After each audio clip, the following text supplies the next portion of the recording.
Bismillahirrahmanirrahim. Assalamualaikum warahmatullahi wabarakatuh. Selamat pagi anak-anak. Alhamdulillah, marilah kita mulai pelajaran hari ini dengan membaca basmalah. Bismillahirrahmanirrahim. Baik anak-anak, kita masuk di pertemuan kedua, yaitu pengertian robot dan mengenal jenis robot. Kita memasuki klasifikasi robot ya. Klasifikasi robot diklasifikasikan ke dalam 4 bagian. Yang pertama itu non-mobile robot ya.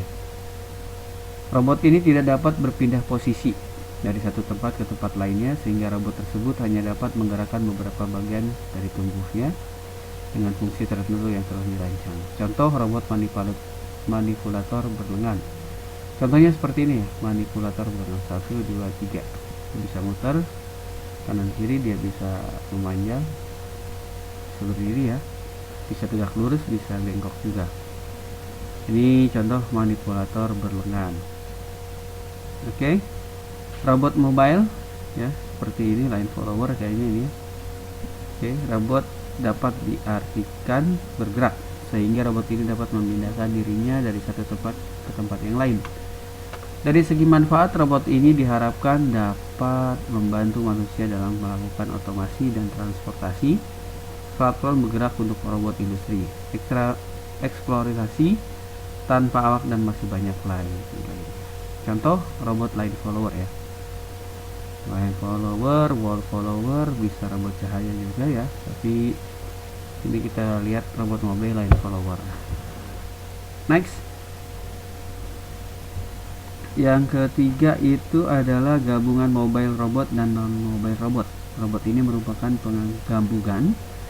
penggabungan dari fungsi-fungsi pada robot mobile dan non mobile, sehingga keduanya saling melengkapi, di mana robot non mobile dapat terbantu fungsinya dengan bergerak dari satu tempat ke tempat lain.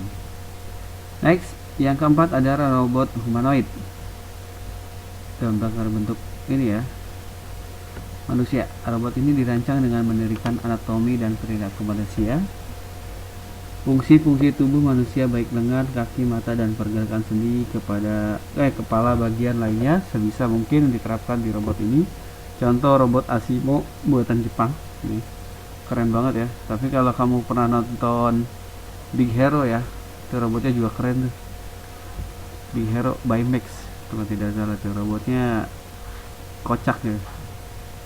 Dari bahan-bahan sederhana tapi bisa jadi robot keren. Tapi itu ada di dunia kartun ya. Di dunia nyata belum. Tapi ada juga ya, banyak juga robot-robot yang dikembangkan oleh orang-orang Jepang, orang Amerika, dan orang-orang lainnya, bahkan orang Indonesia, dikembangkan dan bahkan diadu. Oke. Next, komponen dasarnya. Nah, ini transformer ya. Keren robotnya. Komponen dasar pada robot adalah salah satu bukti perkembangan teknologi yang modern. Keberadaannya sangat banyak membantu kehidupan manusia. Sistem robot memiliki 3 komponen dasar, yaitu manipulator, controller, dan power. Power, control, manipulator. Manipulator, controller, power. Ini aja sih sebenarnya.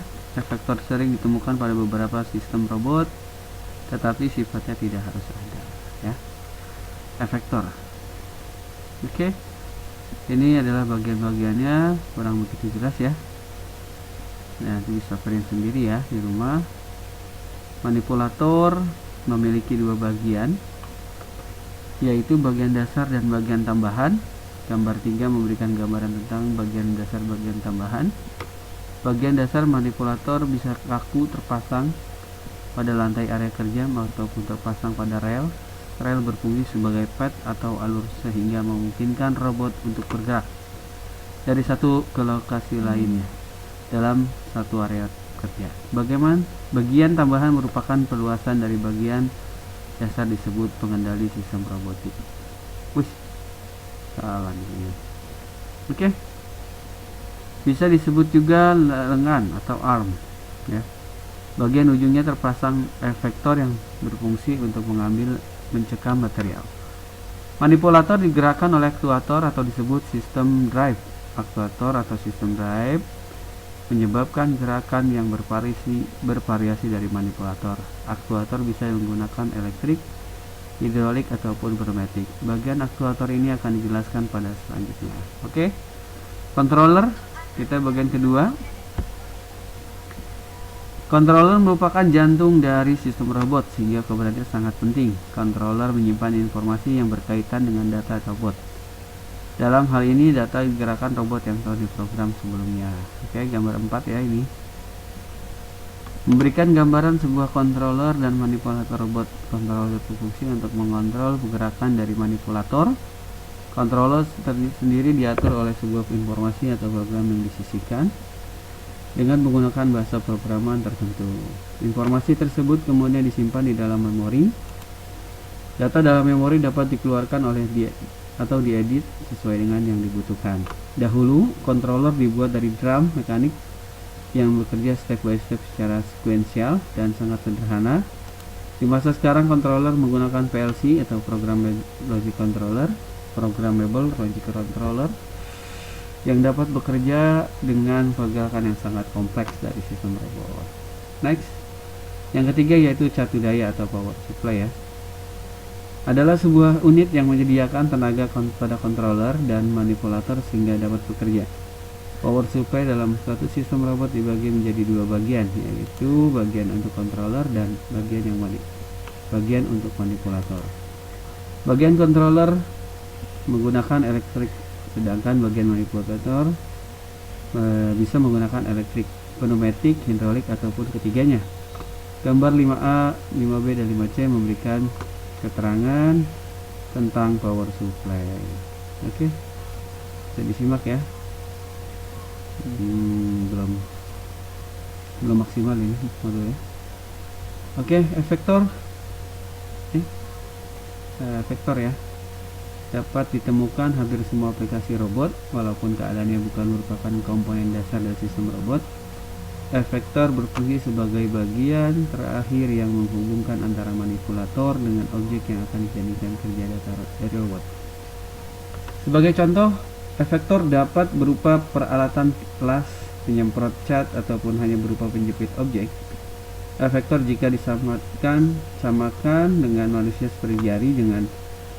seperti jari-jari tangan yang dapat digerakkan untuk memindah dan mengangkat material ataupun peralatan yang dapat digunakan untuk mengelas, mengecat, menempa, mengisi botol dan lain-lain sesuai dengan kebutuhan. Kerja efektor dapat berupa mekanik, elektrik, pneumatik, griever atau maupun hidrolik. Oke.